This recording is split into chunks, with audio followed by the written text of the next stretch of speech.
Përshëndetje miq, uroj të jeni mirë dhe mirë se erdhët në kanalin tim. Për ju që më dëgjoni për herë të parë, unë jam Andalina nga sofra ime dhe çdo ditë ndaj me ju receta të cilat i përgatis për familjen time. Sot kam përgatitur një nga ëmbëlsirat më të thjeshta, por kush e provoi i bëri të gjithë për vete. Qëndroni me mua ta përgatisim së bashku. Filloj me shërbetin. Në një enë do shtojmë 400 ml ujë, 250 gram sheqer, masa e sheqerit gjithmonë në bazë të dëshirës tuaj se sa të ëmbël e dëshironi, por për masat e tavës që unë kam përgatitur, kjo është më se normale. 2 feta limoni, 2 shkopa kanelle dhe e vendosim të zjej. Nëse dëshironi mund të shtoni edhe karafil kokër, i jep shumë shije, unë mua nuk më gjende në shtëpi dhe nuk i kam vendosur.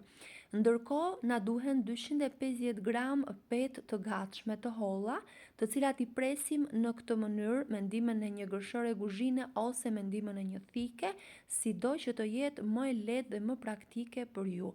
Pasi i kemi prerë, më falni, do t'i ndajmë në këtë mënyrë, do t'i hapim një e nga një dhe do t'i lëmë me një anë në mënyrë që të thahen. Do vini re që derisa të mbaroni përgatitjen e recetës, ato do të thahen mjaftueshëm.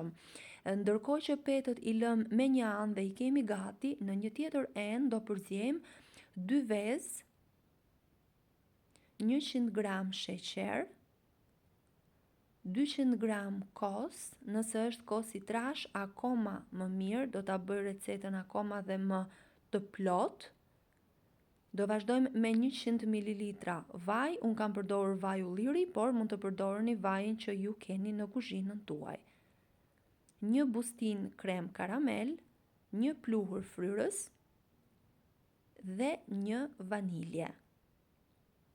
Do shtojmë edhe 150 gram arra. Mund ta bëni me frutat tuaja të preferuara të thata ose çfarë ju gjendet në shtëpi, edhe me bajame, edhe me fistik, edhe me lajthi bëhet shumë e mirë. Unë e kam provuar me të gjitha dhe bëhet vërtet shumë e mirë. Këtë radhë e përgatita me arra, të cilat i coptojmë. Masën do ta përziejmë shumë mirë me ndihmën e një teli kuzhine derisa të na formohet një masë e njëtrajtshme, si kjo që shihni në video. Edhe masën e dytë e kemi gati, ndërkohë do të tresim 100 gram gjalp dhe do ja shtojmë petëve në sipërfaqe dhe duke i lëvizur her pas here me ndihmën e një luge në mënyrë që gjalpi të shkojë në të gjitha petët që ndodhen në tavë.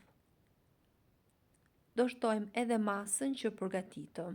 Dua t'ju kujtoj se nëse jeni i ri në kanalin tim, ju ftoj të hidhni një sy recetave të mia dhe nëse ato ju pëlqejnë, mos harroni të bëni subscribe dhe të shtypni butonin e zilës. Kështu do njoftoheni për çdo recetë të re të postuar. Çdo ditë postohet nga një recetë. Pasi e kemi shtuar masën në tavë, do ta hapim shumë mirë me ndihmën e një luge. Kjo është shumë e rëndësishme, pasi të gjitha petët që vendosëm në tavë duhet të zbuten me masën që ne përgatitëm.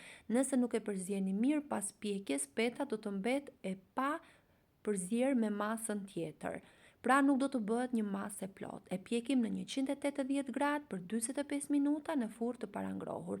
Pjekja gjithmonë në varësi të sobës që keni. Shikoni pak se sa ngjyrë të bukur që ka marrë, por ka dhe një aromë vërtet fantastike dhe mbi të gjitha është shumë e shpejtë në përgatitje. E presim dhe e shërbetosim. Mund ta shërbetosni edhe pa e prerë, por keni më të lehtë më pas ta ndani. Për mendimin tim është më mirë ta prisni përpara. Do shtojmë shërbetin, e lëm për paksa të thithë shërbetin dhe e keni gati. Nëse ju pëlqeu kjo recetë, për të më mbështetur, mos harroni të bëni like dhe të lini përshtypjen tuaj në koment.